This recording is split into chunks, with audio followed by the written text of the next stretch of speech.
टूटता तारा देखकर कभी ना कभी विश तो हम सभी ने मांगी ही होती है।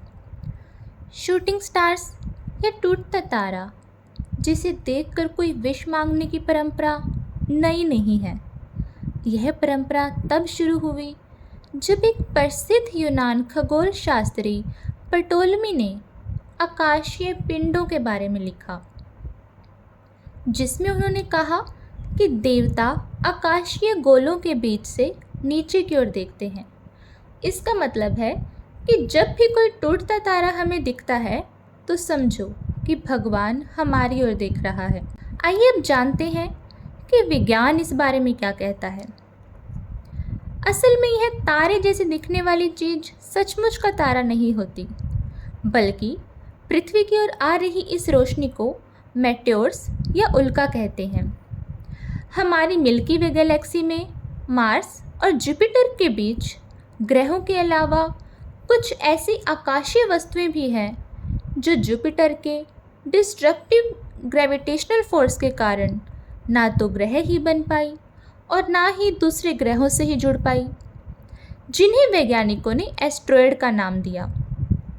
करीब 500 से भी ज़्यादा की संख्या में ये एस्ट्रॉयड्स सूर्य के चारों ओर अपनी धुरी पर चक्कर लगा रहे हैं और इन्हीं एस्ट्रॉयड्स के आपस के कोलिजन अर्थात आपस के टकराने से टूटे चट्टानों के टुकड़ों को मेटेओर्स या उल्का कहते हैं। ग्रेविटेशनल फोर्स के कारण मेटेओर्स पृथ्वी की सतह की ओर खींचे चले आते हैं।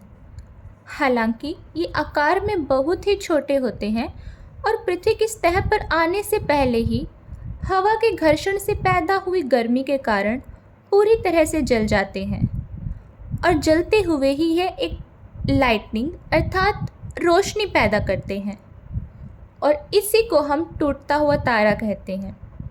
लेकिन कई बार कुछ बड़े आकार के मेटेओर्स धरती की सतह पर भी गिर पड़ते हैं, जो कि अपने बड़े आकार के कारण पूरी तरह से जल नहीं पाते।